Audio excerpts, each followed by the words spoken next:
The liberal illusion. Yes, we shall set them to work, but in their leisure hours we shall make their life like a child's game, with children's songs and innocent dance. Oh, we shall allow them even sin. They are weak and helpless, and they will love us like children because we allow them to sin. We shall tell them that every sin will be expiated if it is done with our permission, that we will allow them to sin because we love them, and the punishment for these sins we take upon ourselves. We shall take it upon ourselves, and they will adore us as their saviours who have taken on themselves their sins before God. And they will have no secrets from us. We shall allow or forbid them to live with their wives and mistresses, to have or not to have children, according to whether they have been obedient or disobedient, and they will submit to us gladly and cheerfully. And we shall have an answer for all. And they will be glad to believe our answer, for it will save them from the great anxiety and terrible agony they endure at present in making a free decision for themselves.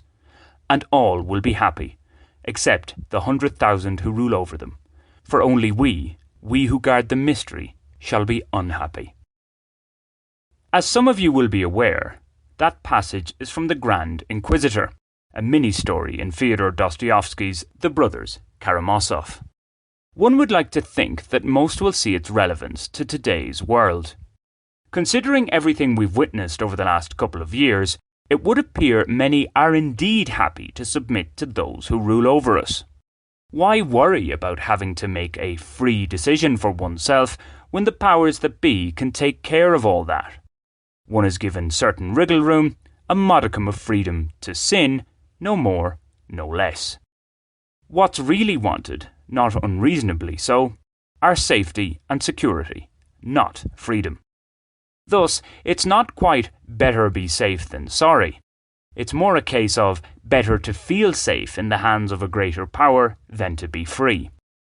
In this light, it explains why many people who describe themselves as liberals went unquestioningly along with lockdowns. Oh, nobody likes them, but they're for the greater good. That was the gist of the mantra that was sold to the masses, and the majority bought it without the merest of critical assessment. Surely genuine liberals would have wanted to be as certain as one could be that such an attack on liberty was worth the significant sacrifice. It became obvious early on in the pandemic, to those still thinking soundly in any case, that COVID-19 was a severe and potentially deadly infection for only a small percentage of society. What wasn't fully known was the cost of extensive lockdowns, not just economically, but in all aspects of life and death, although there were numerous dissenting voices telling us to tread carefully, this blog included. In this context, playing it safe, liberal style, surely should have meant doing our best to keep life as normal as possible. Yet governments across the world, with consent from many of their citizens, did the opposite. In slight mitigation, the minions were constantly fed worst-case scenarios. It's a similar story with the COVID-19 vaccines. It was clear that a not insignificant number of the population had robust natural immunity to the infection. So again, one would have thought that those of a supposedly liberal persuasion would factor this in before endorsing, punitively, vaccine mandates. Nothing of the sort was forthcoming. The slight mitigation here is that at the start of the vaccination rollout, hopes were high that the jabs would be something of a silver bullet for all. It soon became clear that this wasn't the case. Then there's the response to Mad Vlad's, Vladimir Putin that is, decision to send his troops into Ukraine.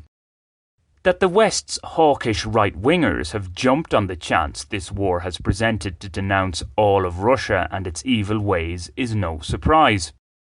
What is surprising, though, are the efforts of many of our so-called liberals to outdo the neoconservatives in this regard. It seems some want to remove Russia and its people from the planet completely. On the flip side, Ukraine and Ukrainians can do no wrong whatsoever. And they never have done any wrong. To suggest otherwise is blasphemous. I guess I was missing that day in religion class when we learnt all about the saintly, chosen people of Ukraine. These liberal double standards are nothing new, of course. I recently happened upon a 2002 interview with the late writer Christopher Hitchens, where he spoke of such mental gymnastics performed, liberal illusions as he called them, in the minds of his liberal contemporaries. He explained how such types had to ignore many glaring illiberal practices of three fetid liberals who had been his chief targets, calling out what he considered their hypocrisy, so to put it. These individuals were Mother Teresa, Princess Diana, and US President Bill Clinton. There's a link to the video in the accompanying text. One assumes that many who call themselves liberals do so because it sounds virtuous. It has non-threatening connotations. It's much better than labelling oneself as a radical leftist, even if that shoe appears to fit well, or saying one is a libertarian or a neoconservative. As we should all know, however, identifying as one thing is quite different from actually being that thing. One's constitution and actions are what really count. Many, though, like to elude themselves on this. And as long as their conduct and values fit inside the accepted framework, they'll never be challenged on it. A win-win for all, except for the free thinkers.